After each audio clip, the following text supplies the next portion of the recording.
Hello, I'm Pam Carruthers of HealingStars.com.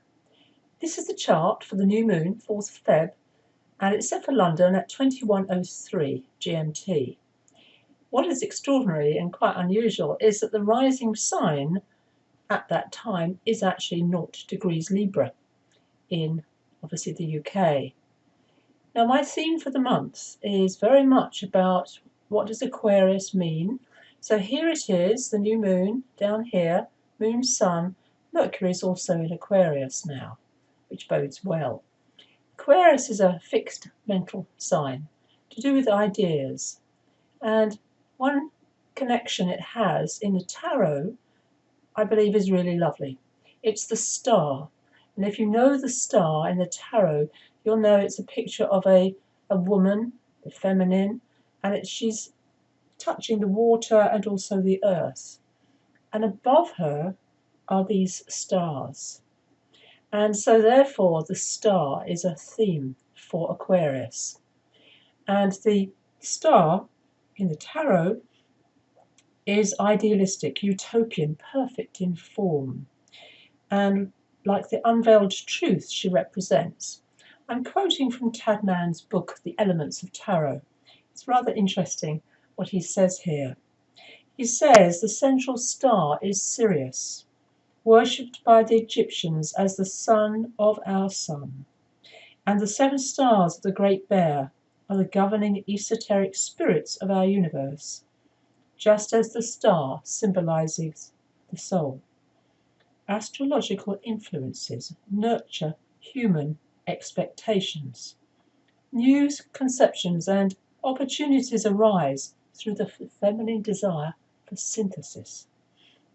So this is all about faith and hope guiding the present. Now in this chart, the reason I've given you the chart wheel and also the aspect set, I want you to notice Jupiter, Saturn, Uranus. These are outer planets, Pluto.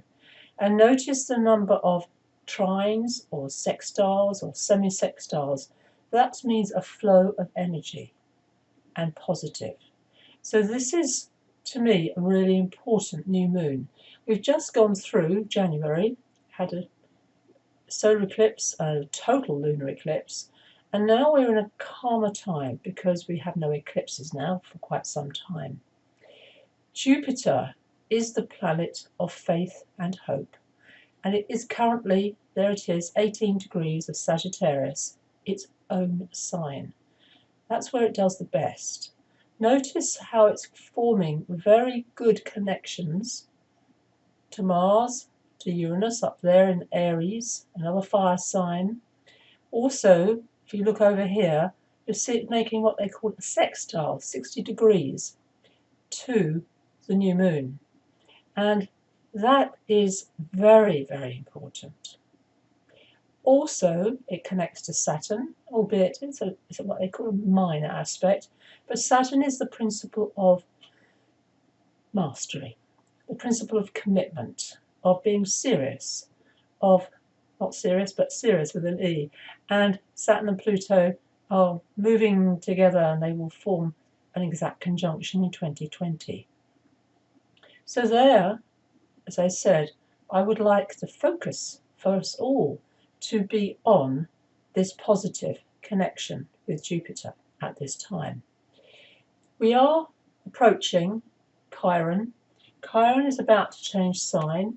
It moved into Aries briefly last year, but it moves right into Aries on the 18th of February, which happens to be the very day the Sun moves into Pisces.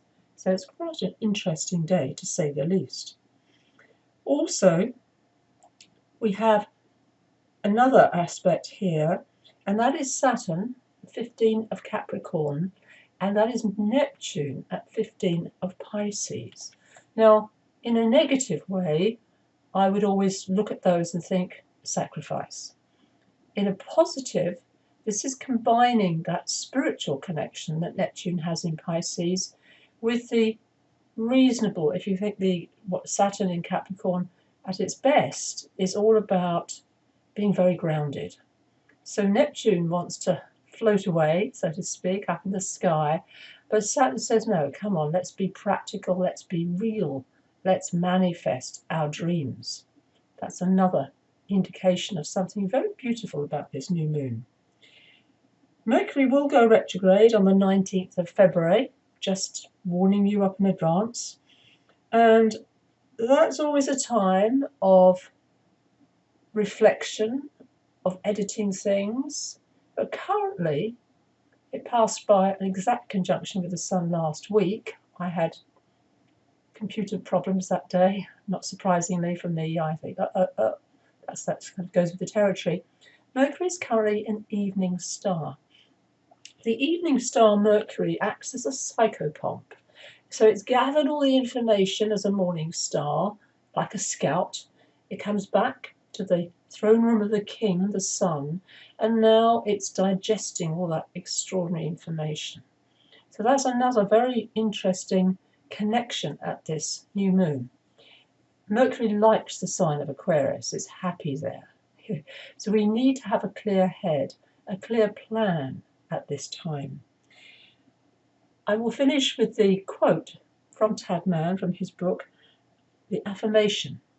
I'm a living, breathing star, radiating pure energies and giving sustenance to myself and others through the inspiration of my light. I wish you a happy new moon in the wonderful sign of Aquarius. Thank you for watching. Pam Carruthers of HealingStars.com.